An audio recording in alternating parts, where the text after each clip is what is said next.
अगर इनको मालूम हो जाए कि क्विट इंडिया का नारा एक मुसलमान ने दिया था तो वो भी नहीं बोलेंगे। वो बानो इस देश की बेटी है या नहीं?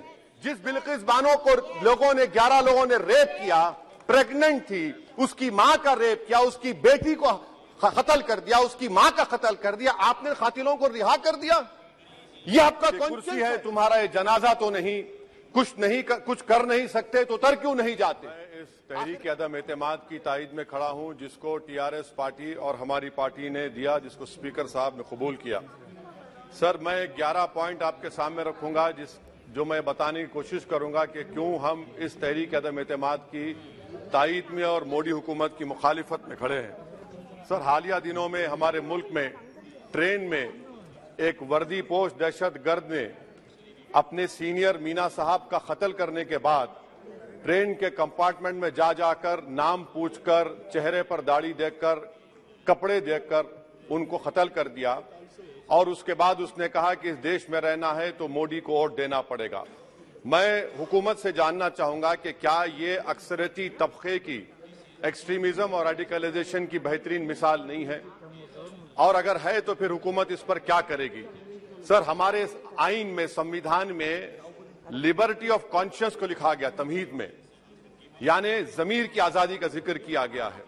मैं हुकूमत से और खास तौर से वजीर आजम से जानना चाहता हूं कि कहां गया इस हुकूमत का जमीर, कॉन्शियस जिसको अंग्रेजी में कहते हैं, जब नूह में 750 इमारतों को बगैर ड्यू प्रोसेस फॉलो किए उनके इमारतों को मुनज़्ज़म कर दिया गया, और इसलिए कि वो मुसलमान थे, पूरे के पूरे इलीगल थे।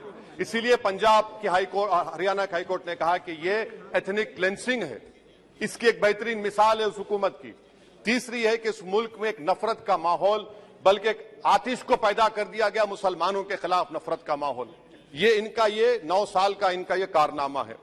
तीसरा सर, मणिपुर के ताल्लुक से कल बड़ा लंबा जवाब वजीर दाखिला ने दिया।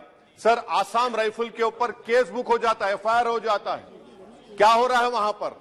कहां गया आपका कॉन्शियस, कहां गया आपका जमीर, जब वहां की महिलाओं की अस्मत रेजी की जा रही है? और आप मुख्यमंत्री को नहीं हटाना चाहते इसलिए क्योंकि वो कोऑपरेट कर रहा है। सर, मैं हरियाणा और मणिपुर के वजीर आला के लिए, किसी शायर ने अच्छा कहा था कि कुर्सी है तुम्हारा ये जनाजा तो नहीं, कुछ कर नहीं सकते तो उतर क्यों नहीं जाते? आखिर कहां गया? उन ताबूतों में खो गया कि आपका कॉन्शियस, आपका जमीर, जहां पर 50,000 लोग बेघर हो गए, यानी 6 लाख हथियारों को लूटा जा रहा है। आखिर कौन सा आप इंचार्ज वहां पर हैं? सर, 4था पॉइंट, हिजाब को एक मसला बना दिया गया और मुस्लिम बच्चों को तालीम से महरूम कर दिया गया। क्या ये आपका लिबर्टी ऑफ कॉन्शियंस है? कहां गया आपका जमीर?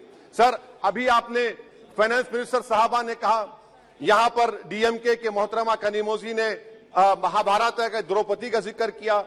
मैं ये पूछना चाहता हूं, बिल्किस बानो इस देश की बेटी है या नहीं?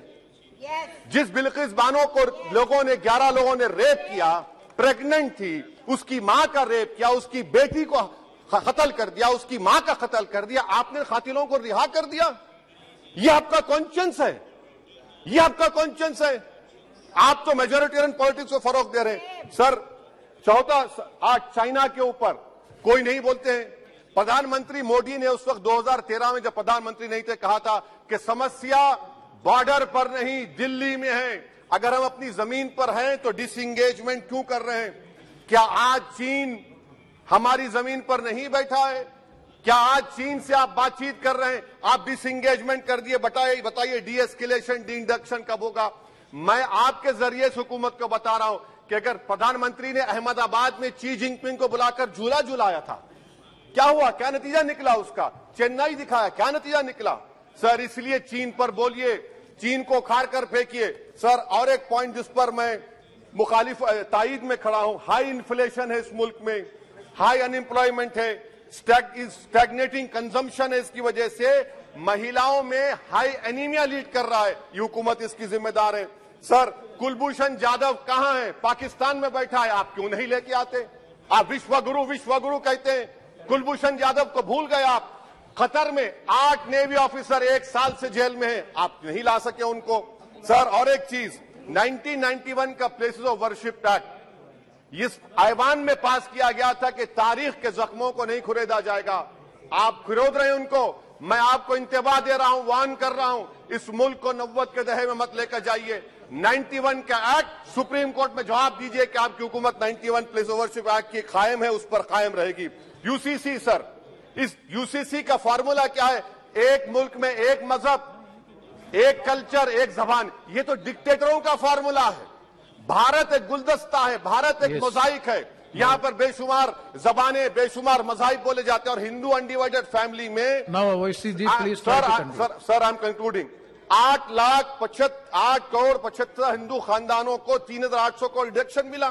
इसके बारे में आप क्या कहेंगे सर? और मैं कंक्लूड करने से पहले आपको बताना चाह रहा हूं कि माइनॉरिटी वेलफेयर का बजट 40% कम कर दिया गया।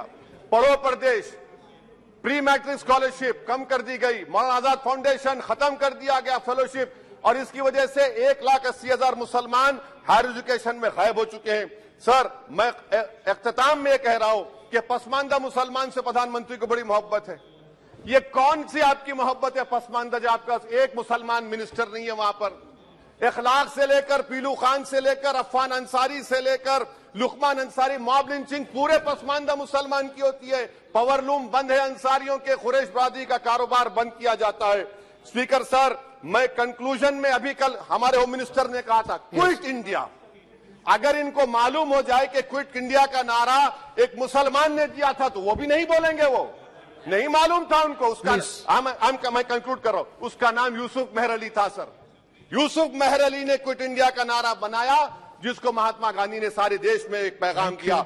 मैं कंक्लूड कर रहा हूं सर, इस देश में अगर आज क्विट इंडिया करना है तो कहना पड़ेगा चाइना क्विट इंडिया। जो गौ रक्षक है, जिसका नाम मोनू है, वो आपके लिए मोनू डार्लिंग बन गया है, उसको कहिए क्विट इंडिया। सर, जो लोग तुष्टीकरण की राजनीति आप कर रहे हैं, आप हिंदू अक्सरियती लोगों में हथियार बांट रहे हैं, ये आप देश के लिए खतरा पैदा कर रहे हैं। Sir, I am concluding. इसीलिए हम आपसे अपील कर रहे हैं कि हुकूमत से कह रहे हैं कि आप जो सियासत कर रहे हैं इससे नुकसान देश को होगा।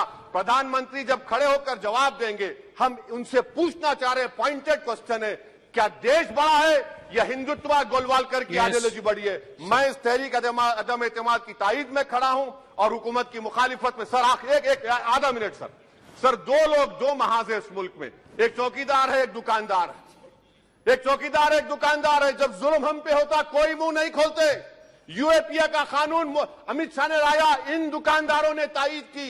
आज उस यूएपीए का कानून में 83 साल का बुढ़ा सिपर खत्म करो, सिपर नहीं होने से मर गया।